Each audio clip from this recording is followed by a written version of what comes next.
बीटीटीएच novel के एक और मजेदार एपिसोड में आपका स्वागत है। अब पिछले एपिसोड में जियान ने मो शिंगटियान को इस ऑफर को ठुकरा दिया था। अब जिसके बाद ठुकरा के मेरा प्यार इंतकाम देखेगी ये तो उसने नहीं बोला, पर इस बात से मो शिंगटियान काफी ज्यादा गुस्सा हो गया था। जिसके बाद जियान पहुंच जाता है अपने भाई शाओली के पास। अब क्योंकि ऑप्शन के अंदर शाओली ने जियान के अगेंस्ट बिड करी थी, तो शाओली और सूचियान को ऐसा लगता है कि जियान यहाँ पे बदला लेने के लिए आया है, और इस वजह से ये लोग बहुत ज्यादा अलर्ट हो गए थे। पर तभी जियान इन सबको भौचक्का करते हुए अपने उस दुपंग को हटा देता है, और ये समय आ गया था सरप्राइज का। और एपिसोड की भी शुरुआत यहीं से होती है। इस समय जियान के इस फैमिलियर फेस को देख के हॉल में सारे के सारे लोग एकदम स्टंड रह गए थे। वहीं पे शाओली और सूचियान तो पूरी तरीके से डिसबिलीफ में थे। शाओली कहता है थर्ड ब्रदर, वहीं पे फर्स्ट एलर सूचियान कहते हैं कि जियान। तब तक जियान ने भी उस दुपंग को पूरी तरीके से हटा के अपनी स्टोरी रिंग में स्टोर कर लिया था। अब खैर इन लोगों के ऐसे रिएक्शन के लिए जियान इन्हें बिल्कुल भी ब्लेम नहीं कर सकता। जियान कहता है क्या हुआ, तुमने मुझे पहचाना नहीं? ये सुन के शाओली का ग्रुप अपने शौक से रिकवर होता है, और इसी के साथ पूरे शाओ गेट में खुशी की लहर फैल गई थी। हम देखते हैं शाओली को जियान की तरफ भागते हुए, लेकिन इस समय सबसे ज्यादा खुशी तो शाओली को ही हो रही थी। वो कहता है लड़के तू ही वो मिस्टीरियस लेवल 6 का एल्केमिस्ट है। खैर शाओली की इस खुशी को देख के जियान भी काफी ज्यादा अच्छा फील करता है। जियान कहता है कि ब्लैक एम्पर सिटी में सिचुएशन बिल्कुल भी अच्छी नहीं थी, और मुझे इस बात की भी चिंता थी कि कहीं वो डीमन फ्लेम वैली के लोग मुझे रिकॉग्नाइज न कर लें। इस वजह से मुझे अपने फेस को हाइड करना पड़ा। इसका रिप्लाई करते हुए शाओली कहता है कि ये बात तुम बिल्कुल सही कह रहे हो, क्योंकि डीमन फ्लेम वैली के पास तुम्हारी पिक्चर्स ऑलरेडी पहुंच चुकी हैं, और अगर तुम उन्हें कहीं अपना फेस दिखा देते तो तुम्हें रिकॉग्नाइज करने में उन्हें बिल्कुल भी देर नहीं होती। तभी शाओली का ध्यान जाता है जियान के पीछे लिटिल फेरी डॉक्टर के ऊपर। अब हमारी शाओशियान की स्ट्रेंथ को देख के शाओली भी एकदम रिस्पेक्टफुल पोजीशन में आ जाता है। अब शाओली का ऐसा रिएक्शन देख के जियान हंसने लगता है। जियान कहता है कि ये मेरी दोस्त है और तुम इसे लिटिल फेरी डॉक्टर कह सकते हो। तभी हमारा ध्यान जाता है लिटिल फेरी डॉक्टर के ऊपर, जिसके फेस पे एक स्माइल आ चुकी थी। वो शाओली को ग्रीट करके कहती है कि बिग ब्रदर शाओली, पर इतनी रिस्पेक्ट शाओली झेल नहीं पा रहा था। वो कहता है आपको ऐसे बोलने की कोई जरूरत नहीं है, क्योंकि जब लिटिल फेरी डॉक्टर ने उसे बिग ब्रदर शाओली बोला था तो शाओली की बॉडी उसके नचाते हुए भी एकदम कांप गई थी। क्योंकि जब जियान ने उस जोंग ब्रेकिंग पिल को रिफाइन किया था तब शाओली ने लिटिल फेरी डॉक्टर की किलिंग इंटेंट को पर्सनली विटनेस किया था। इसलिए शाओली जानता था कि बाहर से लड़की भले ही बिल्कुल सॉफ्ट लग रही हो, पर जब भी ये किसी के ऊपर अटैक करेगी तो वो काफी ज्यादा विशियस अटैक होगा।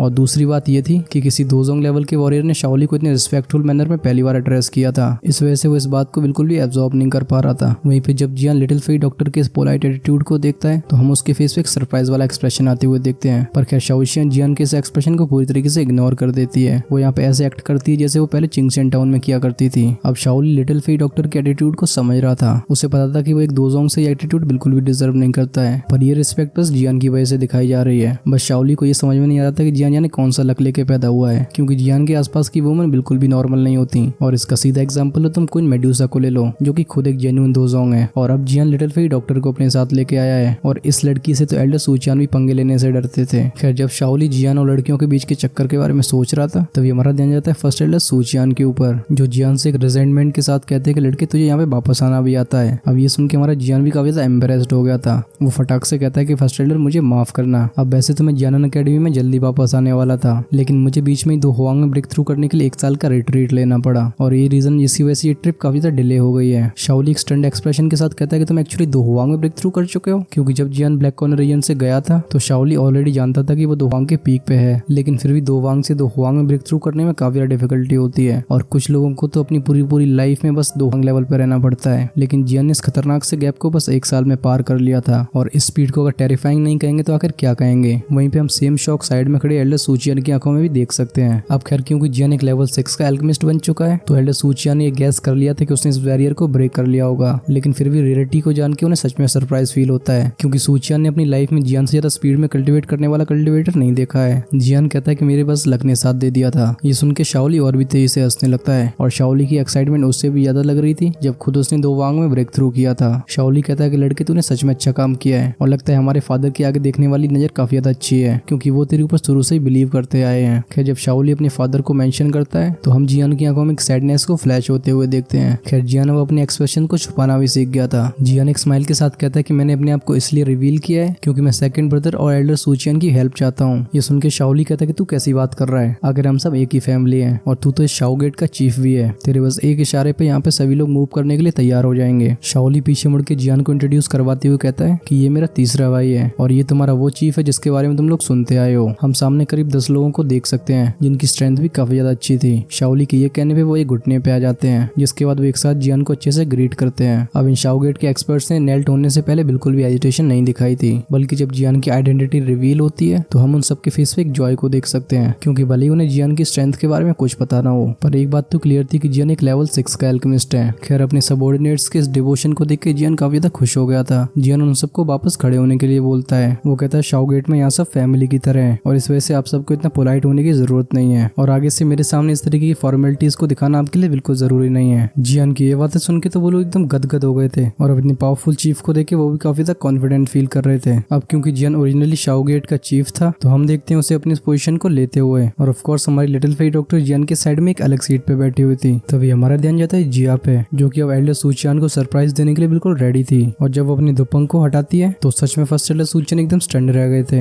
एल्डर सूचियान कहते हैं कि तुम जियान को फॉलो करते करते यहाँ तक आ गई। तभी पीछे से एक आवाज आती है कि जिया की स्ट्रेंथ भी अब 2 हुआंग पे पहुंच चुकी है और अगर कुछ स्पेशल एलिट दोजोंग को छोड़ दिया जाए तो इस पूरे ब्लैक कॉर्नर रीजन में जिया को कोई भी नुकसान नहीं पहुंचा सकता। ये सुन के एल्डर सूचियान एकदम स्टार्टल्ड फील करते हैं। वो कहते हैं ये लड़की एक्चुअली में 2 हुआंग में ब्रेक थ्रू कर चुकी है। और फर्स्ट एल्डर सूचियान के सरप्राइज फेस को देख के जिया काफी ज्यादा खुश थी। वो कहती है कि ओल्ड मैन मैंने तुम्हें पहले ही बताया था, जब तक तुम मुझे उस इनर एकेडमी में ट्रैप करके रखोगे वो मेरी कल्टीवेशन के लिए हमेशा बुरा ही होगा और अगर तुम मुझे पहले ही वहां से बाहर जाने देते तो शायद मैं अभी तक एक दोजोंग भी बन चुकी होती। अभी एल्डर सूचियान को समझ में नहीं आ रहा था कि वो हंसे या रोए। वो अपना सिर हिलाते हुए कहते हैं कि इसके बारे में तुम मुझसे बात भी मत करो, क्योंकि अगर तुम पिछली बार जियान को फॉलो करके नहीं गई होती तो पता नहीं अभी तक तो कोई बंदा तुम्हें सोल्ड आउट भी कर चुका होता। फिर इस दोजोंग वोजोंग की तो बात ही छोड़ो। अब एल्डर सूचियान की आवाज सुन के तो जिया की आईब्रोज एकदम वर्टिकल हो गई थी और हम देखते हैं जिया को वहां पैर पटकते हुए, जहाँ पे उसे एल्डर सूचियान की वो स्माइल बिल्कुल पसंद नहीं आ रही थी। अब इससे पहले जिया यहाँ पे कोई नई परेशानी खड़ी करती, जियान उसके सर को पकड़ के दोबारा उसे सीट पे बिठा देता है। खैर जब जिया इतनी आसानी से कंट्रोल हो गई थी तो ये देख के तो एल्डर सूचियान हंसना शुरू कर देते हैं। वो जियान से कहते हैं कि बस तुम ही हो जो इस लड़की को कंट्रोल कर सकता है और जब ये छोटी सी शैतान अकेडमी में नहीं थी तो वो दिन भी मेरे काफी ज्यादा रिलीफ से भरे हुए थे और इनर अकेडमी इसलिए खुश थी क्योंकि पिछले टाइम से उसकी जड़ी बूटियां एकदम गायब नहीं हो रही थी। तभी उन्हें कुछ याद आता है। वो कहते हैं कि अब क्योंकि तुम ब्लैक कॉर्नर रीजन में वापस आ चुके हो तो तुम्हें इनर अकेडमी में जाके दोबारा से उस फ्लेम को फिल अप करना होगा, क्योंकि ब्लेजिंग स्काई की टावर ने अपना इफेक्ट पहले ही खो दिया है। ये सुन के जियान ऑकवर्डली नॉड करता है। वो कहता है फर्स्ट एल्डर आपको इस बात की चिंता करने की कोई जरूरत नहीं है, जैसे ये मैटर सॉल्व होता है मैं अकेडमी में वापस जाके फॉलन हार्ट फ्लेम को रिप्लेनिश करूंगा। तभी हमारा ध्यान जाता है एल्डर सूचियान पे, जो कि अपनी स्टोरी रिंग से एक रेड कलर के स्क्रोल को निकालते हैं। वो उसे जियान की तरफ फेंकते हुए कहते हैं कि ये वही रूलर टेक्निक है जिसे तुम्हारे सेकंड ब्रदर ने वहां से खरीदा था और तुम्हें उसे एक बार फिर से थैंक यू बोलना चाहिए, क्योंकि इस टेक्निक के लिए वो एक दोजों को ऑफेंड करने के लिए रेडी हो गया था। और ये कहते हुए एल्डर सूचियान की नजर लिटिल फेरी डॉक्टर के ऊपर चली जाती है और ऑफ कोर्स सभी लोगों की तरह यहाँ पे सूचियान को भी समझ में नहीं आ रहा था कि जियान के सारे कंपेनियंस की स्ट्रेंथ इतनी ज्यादा फ्राइटनिंग कैसे होती है। हम देखते हैं उस लाल कलर के स्क्रोल को जियान के हाथों में और अभी जियान काफी ज्यादा वार्म फील कर रहा था, क्योंकि उस समय सच में शाओली को जियान की आइडेंटिटी के बारे में कुछ नहीं पता था और उसके बाद भी शाओली ने इस 2 टेक्निक को अक्वायर किया था। तभी हमारा ध्यान जाता है शाओली पे, जो कि जब जियान को इस स्क्रोल की तरफ घूरते हुए देखता है तो शाओली कहता है तुम्हें इतना ज्यादा सेंटिमेंटल होने की जरूरत नहीं है, क्योंकि तुम हमारे शाओ क्लैन के सबसे जरूरी इंसान हो। मैं, बिग ब्रदर और बाकी के सारे लोग तुम्हारे लिए मरने के लिए भी तैयार हैं और इस रीजन की वजह से तुम्हें अच्छे से जीना होगा, जिससे तुम बहुत ज्यादा जल्दी से स्ट्रॉन्ग बन सको, क्योंकि तभी तुम हॉल ऑफ सोल से हमारे फादर को छुड़ा सकोगे। वो एक स्माइल के साथ कहता है कि तुम्हारे उस जरूरी काम के बारे में चलो बात करते हैं। जब जियान ये सुनता है तो उसके फेस पे भी एक स्माइल आ गई थी। वो एक नोड के साथ स्क्रोल को अपनी वापस से स्टोरी रिंग में रख लेता है, लेकिन जब जियान दोबारा से शाओली और सूचियान की तरफ देखता है तो अब तक जियान का एक्सप्रेशन एकदम सीरियस हो चुका था। वो बातों को न घुमाते हुए सीधी बात कहता है कि मैं उस बोधिसत्व बॉडी ट्रांसफॉर्मेशन सलाइवा को ऑब्टेन करना चाहता हूँ। अब यहाँ पे शाओली और सूचियान इस चीज को पहले ही गैस कर लिया था, पर फिर भी जब वो ये बात जियान के मुंह से सुनते हैं तो वो थोड़े से स्टार्टल्ड हो गए थे। एल्डर सूचियान कहते हैं कि तुम इस चीज में इंटरेस्टेड हो। जियान कहता है कि मेरी इस दोस्त को बोधिसत्व बॉडी ट्रांसफॉर्मेशन सलाइवा की जरूरत है, क्योंकि बस इसी से उसकी जान बचाई जा सकती है। ये सुन के वो दोनों काफी ज्यादा सरप्राइज हो गए थे। उन दोनों का ध्यान जियान के पीछे लिटिल फेरी डॉक्टर के ऊपर जाता है। शाओली कहता है तुम बताओगे कि आखिर हो क्या रहा है। अब ये सुन के जियान थोड़ा सा हेजिटेट करने लगा था। अब यहाँ पे उसे शाओशियान की कंसेंट की जरूरत थी, लेकिन जब लिटिल फेरी डॉक्टर एक नॉड कर देती है तो जियान लिटिल फेरी डॉक्टर की सिचुएशन को डिस्क्राइब करना शुरू कर देता है। और इस समय जियान ने वोफल पॉइजन बॉडी का सीक्रेट भी नहीं छुपाया था। जब जियान के मुंह से शाओली ने ये शब्द सुने तो वो एकदम चौंक गया था। वो कहता है वोफल पॉइजन बॉडी। वहीं पे साइड में बैठे सूचियान के फेस पे भी सेम ही एक्सप्रेशन था। वो एक बार फिर से लिटिल फेरी डॉक्टर को थोड़ा सा ध्यान से ऑब्जर्व करते हैं, क्योंकि फर्स्ट एल्डर सूचियान ने इस कंडीशन के बारे में एक बार सुना था। उन्हें पता था कि ये वोफल पॉइजन बॉडी कितनी ज्यादा खतरनाक चीज है, क्योंकि पास्ट में इस वोफल पॉइजन बॉडी की वजह से बहुत ही ज्यादा मास डिस्ट्रक्शन क्रिएट हुआ है। और वो ये भी जानते थे कि जो भी लोग इस वोफल पॉइजन बॉडी को पोजेस करते हैं उनका पीछा मुसीबतें कभी नहीं छोड़ती। और किताबों में तो कुछ ऐसा लिखा है कि जहाँ पे भी वोफल पॉइजन बॉडी एग्जिस्ट करेगी उसके 1000 किलोमीटर के आसपास बस डेथ फैली रहेगी। हम देखते हैं एल्डर सूचियान के फेस से उस शॉक को थोड़ा सा डिसअपियर होते हुए वो बड़बड़ाते कहते हैं कि तभी मैं कहूँ, क्योंकि इतनी यंग एज में एक दोजोंग बनना पूरी तरीके से इम्पॉसिबल ही है, लेकिन इसको पॉसिबल ये वोफल पॉइजन बॉडी बना सकती है। क्योंकि जब से एल्डर सूचियान ने लिटिल फेरी डॉक्टर की पावर देखी थी वो इस फैक्ट से काफी ज्यादा कंफ्यूज थे, क्योंकि इतने यंग दोजोंग से वो पहली बार मिल रहे थे। और अगर लिटिल फेरी डॉक्टर अपने टैलेंट के बेस पे यहाँ तक पहुंची होती तो शायद सूचियान लिटिल फेरी डॉक्टर को भी तक गॉड का दर्जा दे चुके होते, क्योंकि इस कल्टिवेशन स्पीड से तो जियान का कोई कंपैरिजन ही नहीं है। तभी हमारा ध्यान शिफ्ट होता है जियान की तरफ, जो एक्सप्लेन करते हुए कहता है कि जैसे लिटिल फेरी डॉक्टर की स्ट्रेंथ इंक्रीज होती जाती है वैसे ही उसकी वोफुल पॉइजन बॉडी का इरप्शन और भी ज्यादा पास आता जा रहा है। और अभी लिटिल फेरी डॉक्टर के पास 2 साल से कम का समय है और अगर हम किसी तरीके से इसे कंट्रोल नहीं कर पाए तो ये वोफुल पॉइजन बॉडी अपने आप ही इरप्ट हो जाएगी और फिर आगे जो ट्रेजेडी होने वाली है उसके बारे में मुझे बताने की आवश्यकता नहीं है। शाओली कहता है कि बोधिसत्व बॉडी ट्रांसफॉर्मेशन सलाइवा से इसकी जान बचाई जा सकती है। ये सुन के जियान काफी ज्यादा हैवी तरीके से नोट करता है। वो कहता है जैसे ही मुझे बोधिसत्व बॉडी ट्रांसफॉर्मेशन सलाइवा मिलेगा मैं इस वोफुल पॉइजन बॉडी को कंट्रोल करने वाली पिल रिफाइन कर सकूंगा। जब जियान की ये बात फर्स्ट टेलर सूचियान सुनते हैं तो हम उनके फेस पे एक स्ट्रेंज से एक्सप्रेशन को आते हुए देख सकते हैं। वो कहते हैं कि वोफुल पॉइजन बॉडी द्विकी कॉन्टिनेंट में काफी बार अपीयर हो चुकी है और उन सभी लोगों की जान इरप्शन की वजह से जा चुकी है। इस वोफुल पॉइजन बॉडी को तो किसी एक इंसान ने भी अभी तक कंट्रोल नहीं कर पाया क्योंकि जितनी ज्यादा उस वॉरियर की स्ट्रेंथ होगी उसकी बॉडी में इस पॉइजन की डेंसिटी भी उतनी ज्यादा होगी और ऑफ कोर्स इसके साथ होने वाला इरप्शन भी काफी ज्यादा टेरिफाइंग होता है। इसका रिप्लाई करते हुए जियान कहता है कि फर्स्ट एल्डर आपको इस बारे में चिंता करने की कोई जरूरत नहीं है क्योंकि इस पिल को लेकर मुझे पूरा कॉन्फिडेंस है, लेकिन बस इस बोधिसत्व बॉडी ट्रांसफॉर्मेशन सलाइवा को इतनी आसानी से ऑब्टेन नहीं किया जा सकता क्योंकि यहाँ पे बात सिर्फ उस ओल्ड लिंगशेन की नहीं है बल्कि इस ब्लैक एम्बर सिटी में बहुत सारे एक्सपर्ट्स उस बोधिसत्व बॉडी ट्रांसफॉर्मेशन सलाइवा के पीछे हैं। एल्डर सूचियान कहते हैं कि यहाँ पे बहुत सारे लोग नहीं बल्कि हर कोई इसके पीछे है। ऑफ कोर्स जब तक वो इंसान थोड़ा सा भी कल्टिवेट करता हो, पर फिर भी उस ओल्ड लिंगशेन के हाथों में से इस बोधिसत्व बॉडी ट्रांसफॉर्मेशन सलाइवा को ऑब्टेन करना बहुत ही डिफिकल्ट होने वाला है क्योंकि वो old man black corner region का बहुत ही पुराना एक्सपर्ट है और अब उसकी स्ट्रेंथ मुझसे भी आगे पहुंच चुकी होगी। वहीं पे उसके मेथड्स काफी ज्यादा विशियस होते हैं क्योंकि जब वो ब्लैक रैंकिंग में था तब उसके हाथ से कई फैक्शंस पूरी तरीके से वाइप आउट हो चुके थे और ये कहना भी बिल्कुल गलत नहीं होगा कि अगर ये बोधिसत्व बॉडी ट्रांसफॉर्मेशन सलाइवा इसके पास नहीं होता तब भी कई लोग उसकी जान के पीछे पड़े होते हैं। जियान कहता है क्या फर्स्ट एल्डर को इस ओल्ड एंशियन की स्ट्रेंथ के बारे में पता है और क्या इस बुड्ढे के पीछे कोई फैक्शन भी है। इसका रिप्लाई करते हुए एल्डर सूचियान कहते हैं कि ये ओल्ड मैन काफी ज्यादा एसेंट्रिक है और इस वजह से ये अपने आप को बंधनों में बिल्कुल नहीं बांधना चाहता, तो मैं ये कह सकता हूँ कि इसके पीछे भी कोई फैक्शन नहीं होगा। और अगर इसकी स्ट्रेंथ की बात करी जाए तो वो 2 जोन के 4 स्टार पे पहुंच चुकी होगी। जब जियान को मालूम पड़ता है कि ओल्ड मैन अकेला है तो हम उसके फेस पे एक रिलैक्स स्माइल को आते हुए देखते हैं क्योंकि एक इंसान से डील करना फिर भी इजी है। वहीं पे अगर इसके पीछे कोई फैक्शन होता तो वो मैटर जियान के लिए भी काफी ज्यादा कॉम्प्लिकेटेड बन जाता। वो कहते हैं मैं और लिटिल फेरी डॉक्टर अगर उसके ऊपर एक साथ हमला करते हैं तो हम उसे डिफीट करने में सक्सेसफुल हो सकते हैं। बस यहाँ पे ये सीन बिल्कुल सिंपल नहीं लग रहा क्योंकि अगर हम उसके हाथ से उस बोधिसत्व बॉडी ट्रांसफॉर्मेशन सलाइवा को स्नैच कर भी लेते हैं तो फिर बाकी के सारे फैक्शंस के टारगेट हम बन जाएंगे। और ये case specially demon flame valley पे अप्लाई होता है क्योंकि उन लोगों ने अपने सारे के सारे एक्सपर्ट्स को इस बार डिस्पैच कर दिया है और अब वो फंगियान भी 2 जोंग में आधा पैर रख चुका है जिसकी वजह से उसे भी काफी ज्यादा स्ट्रॉन्ग कंसिडर किया जा सकता है। अब हालांकि अच्छे से कोऑपरेट करने वाले 2 हुआंग लेवल के एक्सपर्ट्स भी उसके लिए काफी होंगे, लेकिन शायद तुमने भी एक चीज को नोटिस किया होगा कि डीमन फ्लेम वैली के साथ वो मिस्टीरियस ग्रे रोब्ड इंसान काफी ज्यादा खतरनाक लग रहा है। और अगर उसकी स्ट्रेंथ की बात करें तो वो डेफिनेटली एक एलीट 2 जोंग है। जब फर्स्ट एल्डर सूचियन उस ग्रे रोब्ड इंसान के बारे में बात करते हैं तो हम जियान के एक्सप्रेशन को काफी ज्यादा सीरियस होते हुए देखते हैं क्योंकि इस पूरी की पूरी सिचुएशन में जियान को सबसे ज्यादा उस इंसान से ही खतरा महसूस हो रहा था। जियान पूछता है क्या ये डीमन फ्लेम वैली का चीफ है, पर इस बात को तो फर्स्ट एल्डर सूचियन पूरी तरीके से रिजेक्ट कर देते हैं। वो अपना सिर हिलाते हुए कहते हैं कि डीमन फ्लेम वैली का चीफ अभी रिट्रीट पे है और दूसरी बात उस ओल्ड मैन का ऑरा इससे बिल्कुल ही डिफरेंट है। इस वजह से ये ग्रे रोब्ड इंसान और डीमन फ्लेम वैली का चीफ बिल्कुल भी सेम इंसान नहीं हो सकते। जियान कहता है तो फिर डीमन फ्लेम वैली को ऐसे इंसान की हेल्प कैसे मिली क्योंकि ब्लैक कॉर्नर रीजन के अंदर एक 2 जोंग लेवल का वॉरियर चाहे कितनी भी लो प्रोफाइल रखे पर फिर भी उसकी न्यूज कहीं ना कहीं से फैली जाएंगी। ये सुन के एल्डर सूचन दोबारा से अपना सिर हिलाने लगते हैं। वो कहते हैं जब पास्ट में हमने डीमन फ्लेम वैली से कभी भी कोई लड़ाई लड़ी है तो इस ग्रे रोब्ड इंसान ने कभी भी अपने आप को शो नहीं किया, तो इससे मुझे ऐसा लगता है कि इस बंदे ने डीमन फ्लेम वैली से कोऑपरेट करना रिसेंटली शुरू किया है। ये सुन के जियान भी हाँ बोल देता है। वो अपनी फिस्ट को क्लेंच करके कहता है कि चाहे ये इंसान कहीं से भी आया हो पर हमें इस बार इस बोधिसत्व बॉडी ट्रांसफॉर्मेशन सलाइवा को ऑब्टेन करना ही होगा क्योंकि ओल्ड लिंगशेन कहीं डीप माउंटेन्स में चला जाता है तो हमारा ये वाला मौका भी पूरी तरीके से चला जाएगा और उस समय में दूसरा बोधिसत्व बॉडी ट्रांसफॉर्मेशन सलाइवा कहाँ से मिलने वाला है। फर्स्ट एल्डर सूचियान कहते हैं कि अगर तुम्हारा टारगेट सच में वो बोधिसत्व बॉडी ट्रांसफॉर्मेशन सलाइवा है तो मैं ये सजेस्ट करूंगा कि तुम सबसे पहले एक्शन बिल्कुल मत लेना क्योंकि अभी बोधिसत्व बॉडी ट्रांसफॉर्मेशन सलाइवा एक हॉट पोटैटो बन चुका है। जो भी इसे सबसे पहले स्नैच करेगा वो सारे के सारे फैक्शंस का टारगेट बन जाएगा। वो उसके बाद जियान को वो वाला एग्जांपल भी देते हैं जिसमें सिकाडा के ऊपर मेंटिस स्प्रे कर रहा होता है लेकिन मेंटिस की जान के पीछे एक चिड़िया पड़ी थी।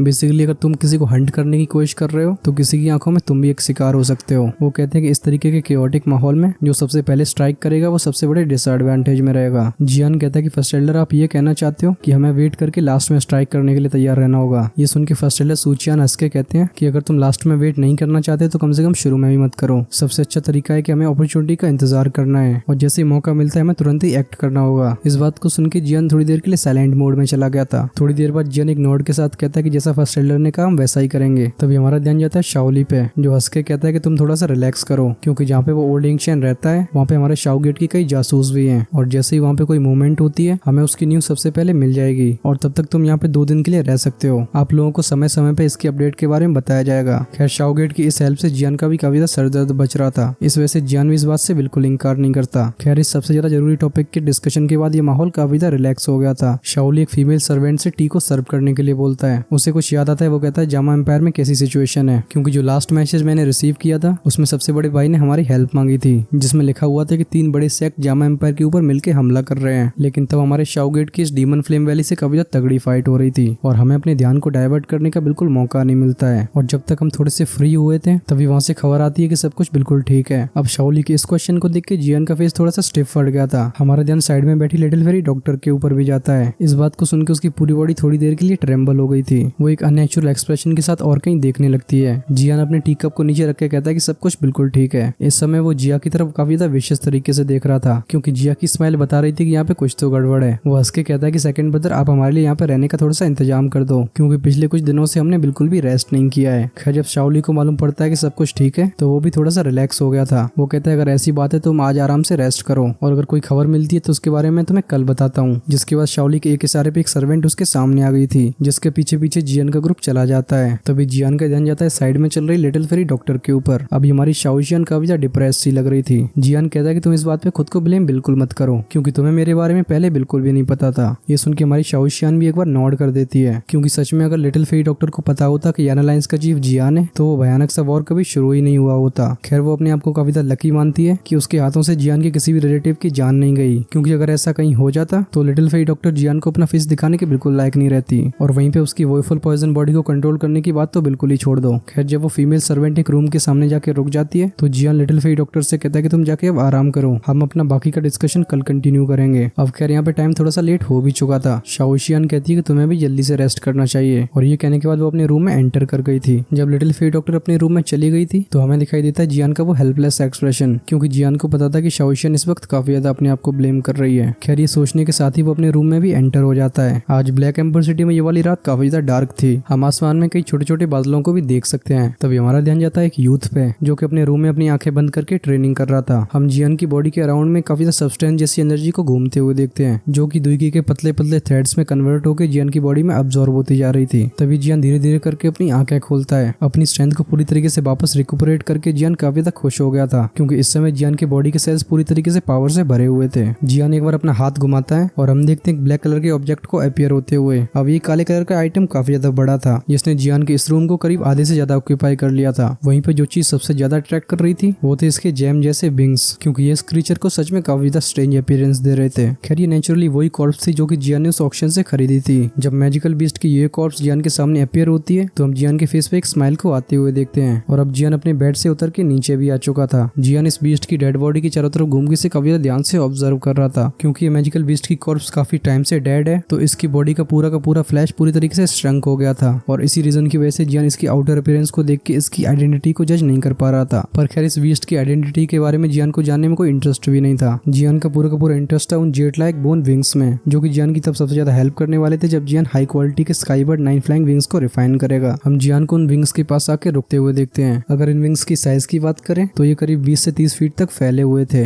जब जियान इसे टच करने की कोशिश करता है तो वो अपने हाथ में थोड़ी सी गर्माहट को फील कर पाता है। ये काफी ज्यादा अनएक्सपेक्टेड बात थी, कितने टाइम से डेड होने के बाद भी ये मैजिकल बीस्ट की कॉर्प्स इस तरीके की हीट को एमिट कर सकती है। खैर इसके जेट लाइक विंग्स थोड़े से ट्रांसपेरेंट भी लग रहे थे, इस वजह से जियान बड़ी आसानी से इसके अंदर की एनर्जी को देख सकता है जो कि इन विंग्स की हड्डियों में फ्लो कर रही थी। हम जियान को इन विंग्स की बोन्स पे 2 बार नॉक करते हुए भी देखते हैं, जिससे हमें क्लैंक क्लैंक की साउंड सुनाई देती है। खैर इन हड्डियों की टफनेस को देख के जियान काफी ज्यादा सेटिस्फाइड फील कर रहा था। तभी जियान एक सीरियस एक्सप्रेशन के साथ अपनी स्पिरिचुअल स्ट्रेंथ को अपनी उंगलियों पर रेडी करने लगता है, जो कि अब धीरे से बोन्स के अंदर इंसर्ट कर दी गई थी। जैसे जियान की वो स्पिरिचुअल स्ट्रेंथ थोड़ी सी अंदर जा पाती, हम अचानक से इन हड्डियों को काफी तेजी से ग्लो करते हुए देखते हैं। इस समय जियान की स्पिरिचुअल स्ट्रेंथ को तो ऐसा लग रहा है जैसे वो किसी टॉर्नेडो में एंटर कर चुकी है और अगली सेकंड में जियान की वो पूरी की पूरी पावर कई टुकड़ों में टूट जाती है, मतलब कि उसके चीथड़े हो चुके थे। इस रिजल्ट को देख के जियान तो एकदम चौंक गया था। वो अपने हाथ को ऐसे रिमूव करता जैसे उसे इलेक्ट्रिसिटी का झटका लग गया हो। जब जियान की नजर दोबारा से उन जेड लाइक विंग्स पे पड़ती है तो हम उसकी आंखों में एक हल्के से फियर को देख सकते हैं, क्योंकि जियान ने कभी एक्सपेक्ट नहीं किया था कि इन विंग्स के अंदर इतनी खतरनाक विंड एनर्जी होगी। लेकिन फिर भी जो जियान के लिए सबसे ज्यादा सरप्राइजिंग बात थी वो थी इस डेड बॉडी की हल्की से हीट। और विंड एनर्जी की एफिनिटी और हीट की एफिनिटी दोनों ही अलग चीजें हैं, लेकिन इन दोनों की वजह से इस इसके विंग्स काफी अच्छे से प्रिजर्व हो रखे थे और ये पॉइंट जियान के लिए भी काफी ज्यादा मिस्टीरियस था। जियान कहता है ये सच में लेवल 8 के बीस्ट की रेपुटेशन रखता है क्योंकि इतने सालों के डेड होने के बाद भी इसके विंग्स में इतनी खतरनाक एनर्जी को प्रिजर्व कर रखा था। और अगर जियान इसका यूज करके उस स्काई बर्ड 9 फ्लाइंग विंग्स को रिफाइन करता है तो वो प्रोडक्ट जियान के एक्सपेक्टेशन से पूरी तरीके से आगे चला जाएगा। ये सोच के जियान तो अलग ही सपनों की दुनिया में चला गया था। वो कहता है कि इस बार सच में मैंने बहुत बड़े ट्रेजर को पा लिया। अब अगर इस बीस्ट के अंदर का पूरा पार्ट बिल्कुल बेकार भी निकलता है तब भी जियान की वो मेडिसिनल पिल्स बिल्कुल भी वेस्ट नहीं जाने वाली क्योंकि उन 2 स्पिरिट पिल और माइटी हुआंग पिल से कंपेरेबल तो इसके विंग्स ही है। जियान की नजर दोबारा से इस बीस्ट के ऊपर जाती है जिसके बाद हम देखते हैं उसके हाथ में एक शार्प सोर्ड को अपेयर होता हुआ और इस सोर्ड को डीमन स्लेयर की तरह एक ग्रीन कलर की फायर ने कवर कर रखा था और इसका ब्लेड तो इतना ज्यादा गर्म हो चुका था कि हम उसके अराउंड से व्हाइट स्मोक को बाहर आते हुए देख सकते हैं। जहाँ इस डेड बीस्ट की बॉडी के विंग्स कनेक्टेड थे, जियान अपनी लॉन्ग सोर्ड को वहाँ पे अच्छे से पोजीशन करता है जिसके बाद जब जियान उसे पेनिट्रेट करता है तो उसे वो रेजिस्टेंस फील नहीं होता जो उसने एक्सपेक्ट किया था। हम जियान की सोर्ड को उसको आराम से पेनिट्रेट करते हुए देख सकते हैं और जब जियान ने ये फील किया तो वो काफी ज्यादा डिसअपॉइंटेड हो गया था। जियान कहता है कि शायद इतने सालों से डेड होने की वजह से इसकी स्किन पूरी तरीके से सड़ चुकी है और अब इसकी वो पुरानी टफनेस बिल्कुल भी मौजूद नहीं है क्योंकि जियान इस बीस्ट की स्किन का यूज करके एक आर्मर को क्रिएट करना चाहता था। हम देखते हैं कि जियान ने दोबारा से अपनी सोर्ड को टाइटली पकड़ लिया है जिसके बाद वो धीरे धीरे करके उन विंग्स के बॉटम को काटने लगता है। जब एक बार उसकी स्किन कट जाती है तो हमें एक अनयूजुअली व्हाइट सा फ्लैश दिखाई देता है लेकिन इस फ्लैश के अंदर बिल्कुल भी एक खून की बूंद नहीं थी। खैर इस बात से तो जियान को सरप्राइज फील हुआ था कि इतने सालों के डेड होने के बाद भी इसका मांस बिल्कुल भी सड़ता नहीं है, लेकिन खून की एक भी बूंद न पाकर जियान फिर से अपना सिर हिलाने लगता है और इसका दूसरा रीजन ये था क्योंकि इस फ्लैश में बिल्कुल भी कोई एनर्जी नहीं थी। अब शायद ये फ्लैश इसलिए सर्वाइव कर पाया है क्योंकि इतने सालों तक इसकी स्किन ने इसे कवर कर रखा था। हम देखते हैं जियान को उस मैजिकल बीस्ट की डेड बॉडी में 2 होल्स क्रिएट करते हुए जिसके बाद वो काफी तक केयरफुली उन विंग्स को बाहर निकाल लेता है। लेकिन मजे की बात ये थी जब ये विंग्स इस डेड बॉडी से बिल्कुल बाहर आ गए थे तब भी इनका ग्लो बिल्कुल भी डिम नहीं होता। खैर इससे जियान को भी एक रिलीफ फील होती है क्योंकि शुरुआत से जियान को ये चिंता हो रही थी कि वो जैसे ही इसके विंग्स को बाहर निकालता है ये तुरंत ही धूल में बदल सकते हैं, लेकिन करंट सिचुएशन को देख के ऐसा लगता है कि जियान की वो चिंता बिल्कुल अननेसेसरी थी। तभी हमारा ध्यान जाता है उन होल्स पे जिसे जियान ने उन विंग्स को निकालने के लिए बनाया था। अब क्योंकि इस बीस्ट का साइज काफी ज्यादा बड़ा था तो हम जियान को अपने सर को इसके अंदर डालते हुए देखते हैं, लेकिन जो स्मेल इसके अंदर से आती है ओहो उससे तो जियान की बड़ी खतरनाक हालत हो गई थी। वो बड़ी तेजी से वहाँ पे अपनी ब्रीदिंग को रोक लेता है जिसके कुछ सेकंड्स बाद हम जियान को अपने सर को बाहर निकालते हुए देखते हैं, पर अभी जियान के चेहरे पे एक हेजिटेशन दिखाई दे रही थी। जियान कहता है कि मैं ये बिल्कुल बिलीव नहीं करता हूँ कि इतनी बड़ी सी बॉडी के अंदर कुछ भी नहीं है और ये कहने के तुरंत बाद ही जियान अपनी सोर्ड को दोबारा घुमा देता है। हम उस बीस्ट की डेड बॉडी के ऊपर कई स्कार्स को अपेयर होता हुआ देख सकते हैं और देखते ही देखते ये स्कार्स और भी तेजी से एक्सपेंड होने लगे थे और लगता है जियान की इस एक्टिविटी ने एक चेन रिएक्शन शुरू कर दिया था क्योंकि कुछ ही सेकंड्स के अंदर इस बीस्ट की बॉडी कई हिस्सों में डिवाइड हो जाती है। हम काफी ज्यादा अमाउंट में व्हाइट कलर के फ्लैश को भी देख सकते हैं। अब खैर जो माहौल इस बीस्ट की बॉडी के अंदर था वही सेम माहौल इस रूम में फैल जाता है। जब ये स्ट्रेंच इस रूम की दीवारों से टकराती है तो हम वहाँ से चीची का साउंड आते हुए सुन सकते थे। अगले सेकंड में जियान की स्टैंड आंखों के सामने वो वॉल धीरे धीरे करके कोरोड होने लगी थी। इस डेड बॉडी की स्ट्रेंच ने सीलिंग में एक होल क्रिएट कर दिया था और अगर कोई यहाँ पे नीचे खड़े होकर देखे तो इस समय कोई भी क्लियरली मून को देख सकता है। खैर जब ये स्ट्रेंच पूरी तरीके से स्कैटर हो चुकी थी तब भी जियान वहीं की वहीं पुतला बन के खड़ा रह गया था, लेकिन थोड़ी देर बाद हम उसकी आंखों में दोबारा से एक डिसअपॉइंटमेंट को फ्लैश होते हुए देखते हैं क्योंकि इस मैजिकल बीस्ट का अंदर का हिस्सा पूरी तरीके से व्हाइट कलर के फ्लैश से भरा हुआ था, लेकिन इशू ये था कि इसमें से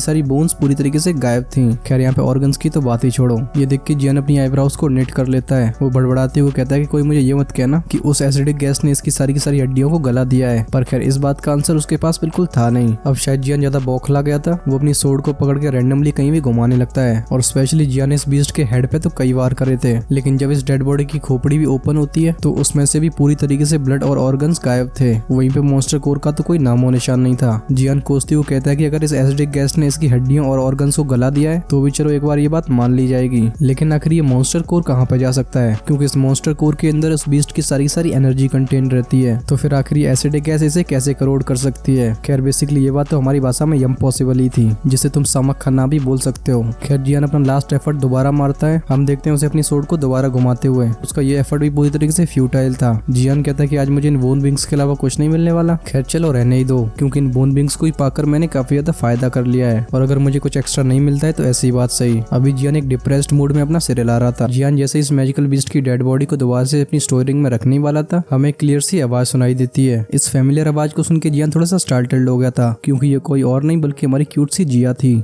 जिया कहती है तुम एक्चुअल में आधी रात को इतना डिस्गस्टिंग काम कर रहे हो। अभी जिया वहाँ पे बैठी हुई थी जहाँ से वो एसिडिक गैस पास हुई है। जियान भी अभी यहाँ पे काफी तक थक गया था। हम देखते हैं उसे भी एक चेयर पे बैठते हुए। वो हंसते हुए कहता है कि इतनी रात हो गई तुम अभी तक सो नहीं पाई। इस समय मेरी छत पे आके उछल कूद मचाने का तुम्हारा क्या इरादा है। हम देखते देखती है जिया को नीचे आते हुए, जिसके बाद वो उस बीस्ट की कॉर्प्स को एक बार किक करती है। जिया कहती है कि मैं शुरू में तो सोने ही वाली थी, लेकिन अचानक से मेरी नाक में एक ऐसी स्मेल जाती है जिससे मैं बहुत ज्यादा अनकंफर्टेबल फील करने लगी थी। और फिर क्या मैंने लगा दी सीआईडी की जांच। वो इन बॉडी पार्ट्स को देख के कहती है तो अच्छा ये यहाँ से आ रही थी। जियान हंस के कहता है कि अगर तुम्हें इतनी ज्यादा पसंद ही आ रही है तो तुम इन बॉडी पार्ट्स को अपने साथ ले जा सकती हो, लेकिन मुझे इस बारे में तो काफी ज्यादा डाउट हो रहा है कि इतने पुरानी मीट को खा के तुम्हारे पेट में दर्द शुरू होगा कि नहीं। लेकिन हमारी जिया तो जियान के टीजिंग को पूरी तरीके से इग्नोर कर देती है। जिया अपनी क्यूट सी आंखों से इस बीस्ट को काफी ज्यादा ध्यान से देख रही थी। हम जिया की बॉडी के अराउंड एक पर्पल ग्लो को फ्लैश होते हुए देखते हैं। वो उस तलवार को उठा के उसके फिंगर नेल्स को काटने लगती है, जिसके बाद उन 10 नाखूनों को आके उसने टेबल पे रख दिया था। जियान कहते तुम आकर यहाँ पे कर क्या रही हो, क्या तुम्हें सच में इन सड़ी हुई चीजों की जरूरत है? क्योंकि जिया के सेक्शन से जियान भी पूरी तरीके से स्टन रह गया था। जियान एक फिंगर नेल को अपनी तरफ खींच के उसे प्रेस करता है और वो नाखून मिट्टी की तरह आराम से नीचे धस जाता है। इससे ये तो क्लियर हो जाता है कि ये अपनी पूरी हार्डनेस लूज कर चुका है। खैर जब जियान इसके ऊपर से पूरा इंटरेस्ट खो चुका था, हम जिया के फेस पे एक एक्साइटमेंट को देख सकते हैं। वो कहती तुम एक बार अपनी हेवली फ्लेम से इन्हें जलाने की कोशिश करो। इस बात से इरिटेट होकर वो जिया से दोबारा क्वेश्चन करने वाला था, तभी जियान का ध्यान जाता है जिया के एंग्शियस एक्सप्रेशन पे। वो बिना कुछ कहे अपनी फिंगर को फ्लिक करता है, जिससे उसकी वो हेवली फ्लेम उसकी फिंगर पे अपीयर हो जाती है। फिर जियान के एक इशारे पे उसने उन फिंगर नेल्स को पूरी तरीके से कवर कर लिया था। जैसे जियान की हेवली फ्लेम का टेम्परेचर बढ़ना शुरू होता है, जो अगले सीन में होने वाला था, उससे जियान पूरी तरीके से सरप्राइज हो गया था, क्योंकि हेवली फ्लेम के इतने हाई टेम्परेचर के बाद भी ये मिट्टी जैसे फिंगर नेल्स एकदम राख में नहीं बदलते, बल्कि काफी स्लो मैनर में अपने आकार को चेंज कर रहे थे। हम इन्हें धीरे धीरे करके और भी ज्यादा छोटा होता हुआ देख सकते हैं। मतलब बेसिकली वो श्रिंक कर रहे थे और अब उनका वो पेल व्हाइट कलर भी डिसअपीयर हो गया था, जिसे रिप्लेस किया था ग्रीन और रेड कलर ने। जब जियान इन फिंगर नेल्स को दोबारा देखता है तो उनकी शार्पनेस की वजह से उसके एक चिल फैल गई थी। ये हेवली फ्लेम की रिफाइनिंग करीब 10 मिनट तक चलती रहती है, जिसके बाद वो फिंगर नेल्स चेंज हो गए थे एक थॉर्न में, जो कि हरे और लाल कलर से मिलके बना था। और इस कांटे में वो विंड एनर्जी और वो हीट दोनों ही थी। जियान ने अपनी लाइफ में इस तरीके का मिस्टीरियस सीन पहली बार देखा था, क्योंकि इस चीज को हेवली फ्लेम से कुक भी किया जा सकता है ये तो उसने कभी सोचा नहीं था। जियान सोचता है क्या मैं इस मेथड का यूज करके इस बॉडी की सारी एनर्जी को एक्सट्रैक्ट कर सकता हूँ। अब इसका क्लियरली एक ही मतलब निकलता है कि लोगों ने जितना इस मिस्टीरियस मैजिकल बीस्ट की डेड बॉडी को यूजलेस समझा था, ये एक्चुअली उतनी यूजलेस है नहीं। अब मैं इस मैजिकल बीस्ट की डेड बॉडी पे इतना फोकस इसलिए कर रहा हूँ जिससे ये तुम्हें पूरी तरीके से याद रहे, क्योंकि बीटीटीएच की स्टोरी में इसका काफी बड़ा रोल है। जिस मिस्टीरियस क्लैन से ये बीस्ट बिलोंग करता है उसकी पावर सच में बहुत ज्यादा खतरनाक है। खैर इस बारे में हम स्पेशली एक अलग से वीडियो बना सकते हैं। उससे पहले तुम्हें ये वाला एक्सप्लेनेशन कैसा लगा है कमेंट्स में बताना। साथ ही में इस मैजिकल बीस्ट की कॉर्प्स में और भी ज्यादा क्या राज छुपे हुए हैं ये भी हमें मालूम पड़ेगा इसके अगले एपिसोड में, जिसे तुम्हारा भाई कल लेके आ जाएगा। तो इसलिए अगर तुम इस चैनल पे नए आए हो तो तुम इस चैनल को सब्सक्राइब करके हेल गार्डन फैमिली का पार्ट बन सकते हो, जिससे तुम्हें उस वीडियो की नोटिफिकेशन सबसे पहले मिले। और साथ ही में तुम्हारा भाई ऐसे ही मजेदार वीडियोस को लेके आता रहता है। कई लोगों का तो ये भी कहना है कि भाई थोड़ा सा कम डिटेल में एक्सप्लेन करो। अब अगर तुम्हें मैं सच बताऊं तो इसकी स्टोरी मांगा में काफी ज्यादा शॉर्ट में एक्सप्लेन करी गई है, जिसे कुछ यूट्यूबर्स फॉलो भी करते हैं। लेकिन जो असली इंटरेस्ट आता है वो आता है इसकी नोवेल स्टोरी में, जहाँ पे हर एक डिटेल को भयानक तरीके से एक्सप्लेन किया गया है। अब खैर यहाँ पे एग्जाम तो चल नहीं रहा है कि 1-2 मिनट में हमारा पेपर छूट जाएगा, तो फिर चिल मारो, पूरी स्टोरी को एकदम ध्यान से सुनो, क्योंकि जितनी ज्यादा डिटेल्स होती हैं हम उतनी अच्छे से इसे इमेजिन कर सकते हैं। फॉर एग्जाम्पल यहाँ पे मैं जनरली एक्सप्रेशंस के बारे में बताता हूँ, और लेट्स से मैंने यहाँ पे एक्सप्रेशंस के बारे में बताना बिल्कुल बंद कर दिया, तो तुम्हारी स्टोरी का जो फुल एचडी रेजोल्यूशन है ना वो सीधा तुम्हारा 480 पे आ जाएगा, क्योंकि तुम्हें ये नहीं पता कि कौन खुश हो रहा है, कौन गुस्सा हो रहा है, कौन हंस रहा है, कौन रो रहा है। और जैसे जैसे स्टोरी आगे बढ़ती जाएगी तुम्हारा इंटरेस्ट भी इसमें धीरे धीरे करके कम होता जाएगा। खैर ये सब मेरा मन हुआ तुम्हें बताने का तो मैंने बता दिया। अब तुम्हें क्या लगता है तुम कमेंट्स में बता सकते हो। तुमने इससे पिछला वाला एपिसोड नहीं देखा है तो उसे तुम लेफ्ट साइड में क्लिक करके देख सकते हो, और नेक्स्ट एपिसोड रिलीज होते ही आपको राइट साइड में अवेलेबल करवा दिया जाएगा। So do check that out. हम मिलते हैं वीडियो को स्पार्ट, तब तक के लिए टाटा बाय बाय।